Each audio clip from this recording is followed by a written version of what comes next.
Ibu, sambil menunggu yang lain masuk, kita dengarkan dulu musik instrumental ya. Apakah musiknya terdengar? Terdengar? Baik. Sambil menunggu yang lain masuk ya, Nak ya. Oke, anak-anak, sambil menunggu yang lainnya. Nah, setelah ini Ibu akan tampilkan video humor untuk kalian amati. Nah, setelah itu nanti kalian utarakan perasaan kalian setelah menonton video tersebut ya. Mengutarakan perasaannya setelah menonton video tadi, Nak?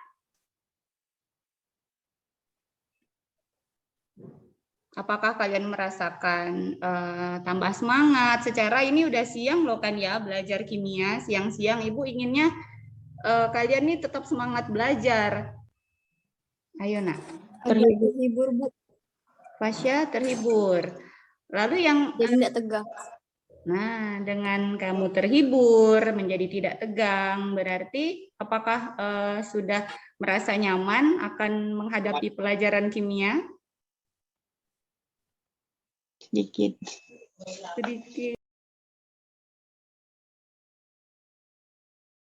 Izinkan Ibu untuk share screen materi kita tentang peranan hidrolisis garam dalam kehidupan. Oke. Nah, peranan hidrolisis garam dalam kehidupan salah satunya adalah penjernihan air.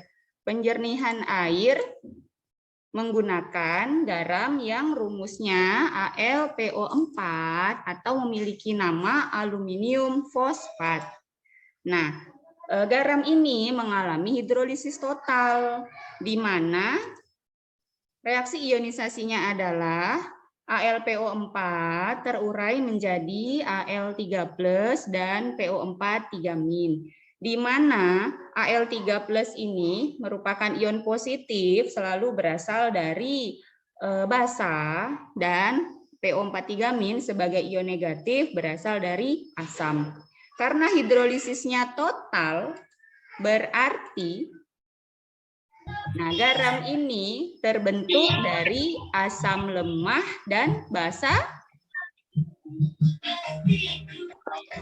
Ayo, basa lemah, betul sekali. Nah, sekarang pada asam lemah terdapat ion PO4 3- yang akan bereaksi dengan H+ dari air membentuk senyawa asamnya kembali. Dengan reaksi, ini reaksi hidrolisisnya. Nah. Ion PO4 3- dari asam lemah tadi akan terhidrolisis atau bereaksi dengan air menghasilkan asam H3PO4 dan 3OH-. Sedangkan basa lemah di dalamnya terdapat kation Al3+. Dan kation ini akan bereaksi dengan ion OH-. Reaksinya adalah, nah ini bisa kalian lihat reaksinya. Al3+ di sini akan terhidrolisis atau bereaksi dengan air menghasilkan AlOH3 dan 3H+. Nah, senyawa AlOH3 tadi merupakan senyawa yang mampu mengikat kotoran-kotoran dalam air sehingga terjadi penggumpalan. Gumpalan kotoran akan mengendap di dasar bak dan dapat dipisahkan dengan filtrasi. Proses ini akan menghasilkan air bersih.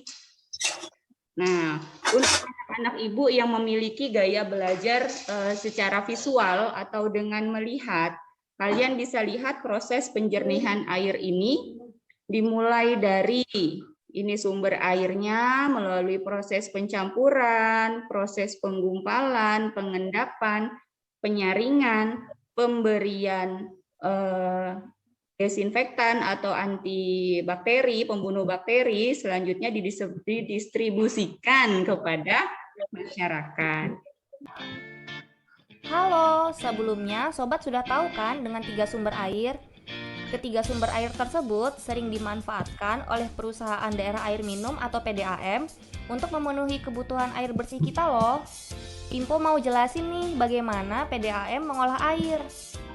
Pada tahapan pertama, air dialirkan ke bak prasedimentasi. Tahap ini merupakan tahap pemisah air dengan lumpur. Lumpur mengalami pengendapan yang dibantu oleh gaya gravitasi sobat. Setelah itu, air melewati tahap koagulasi dan flokulasi. Tahap ini, air dicampur dan diaduk dengan zat kimia yang disebut tawas. Tawas berfungsi untuk menggumpalkan kotoran yang masih ada di dalam air. Kemudian, gumpalan kotoran dan air dipisahkan kembali lagi menggunakan gaya gravitasi pada bak sedimentasi, sehingga aliran air yang berada pada bagian atas menjadi lebih bersih. Setelah dibantu oleh gaya gravitasi, kali ini air disaring dengan saringan pasir dan kerikil untuk memisahkan mikroorganisme dan kotoran kecil yang tidak terpisah pada tahap sedimentasi.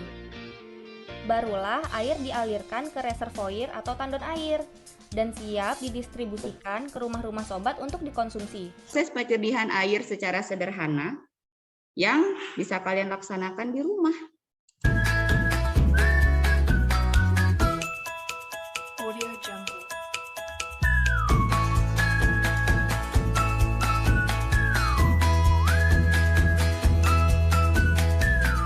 Audio Jungle. Audio Jungle.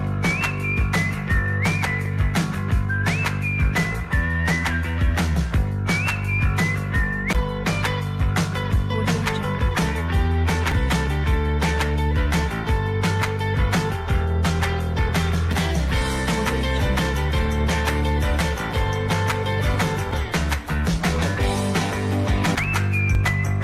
Audio Jungle.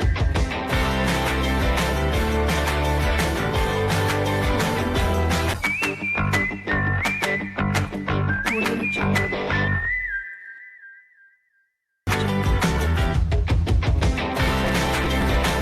Sekarang, selain penjernihan air, ada tidak sih Bu contoh lain dalam penerapan atau peranan hidrolisis garam dalam kehidupan? Tenang saja, Nak. Banyak sekali. Contohnya adalah pelarutan sabun. Lalu yang kedua, pemutih pakaian. Yang ketiga, pupuk tanaman. Nah, garam yang terdapat di dalam pupuk ZA ini namanya garam amonium sulfat. Berikutnya, nah pernah nonton sepak bola enggak nih? Pernah, Bu. Nah, kalau Sering, Bu. sering, betul. Ibu juga suka nak sepak bola nak. Dulu waktu ibu masih muda. Jadi kalau pemain bola ini cedera kah namanya tuh? Ya, Ya. biasa disemprot-semprot pakai itu kan, pakai spray apa gitu. Dulu tuh ibu enggak tahu, nah itu disemprot pakai apa. Ternyata di dalam spray itu terdapat ada sejenis garam yang digunakan sebagai obat kompres. Kompres dingin namanya. Baiklah. Sekarang kita ke diskusi. Ada yang ingin didiskusikan dari penjelasan Ibu tadi? Ibu, boleh nanya, Bu? Boleh dong. Jenis garam yang terkandung yang pemutih itu apa, Bu? Nah, Urai Fajar bertanya, ada yang bisa menjawab? Jenis garam yang terdapat dalam pemutih pakaian. Natrium hipoklorit, Bu. Iya, Fasya, betul sekali. Natrium hipoklorit. Rumusnya adalah NaOCl. Penjelasan tentang yang lainnya bisa kalian lihat di Google Classroom karena sudah Ibu jadikan dalam satu file khusus manfaat hidrolisis garam dalam kehidupan sehari-hari. Nah, Ibu buatkan kelompok terdiri dari, kalian berapa orang sih? MIPA 1? 37. Banyaknya 36. Jadi Ibu akan buat 6 kelompok, satu kelompok isinya 6 orang. Nah, kelompoknya nanti akan Ibu infokan di WhatsApp group.